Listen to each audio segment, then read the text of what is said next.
Welcome to the Borland Climb. We hope this video helps. In this video, I will explain how to play Call of Duty Mobile using a mouse and keyboard.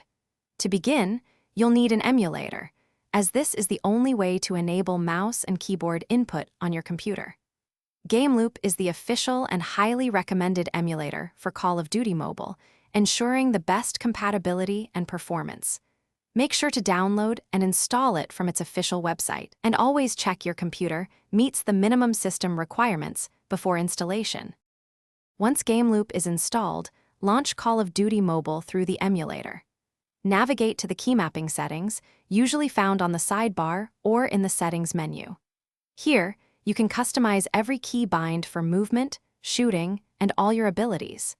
Take your time to set up a control scheme that feels natural and comfortable for you, then save it to ensure your personalized setup is ready for action.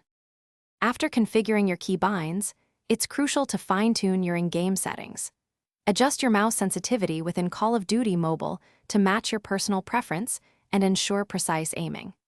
Remember to disable any conflicting in-game touch controls that might interfere with your mouse and keyboard input.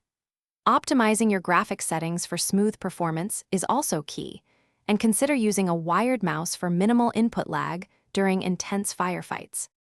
To truly master playing with a mouse and keyboard, consistent practice is essential. Spend time in the training modes to get a feel for your new controls and improve your muscle memory. Experiment with different weapon loadouts and attachments to find what works best for your playstyle. Don't forget to utilize quick-scope techniques and effective movement to gain an advantage, and always communicate with your team using voice chat for better coordination and strategic plays. Thanks for watching. Consider subscribing if we helped you.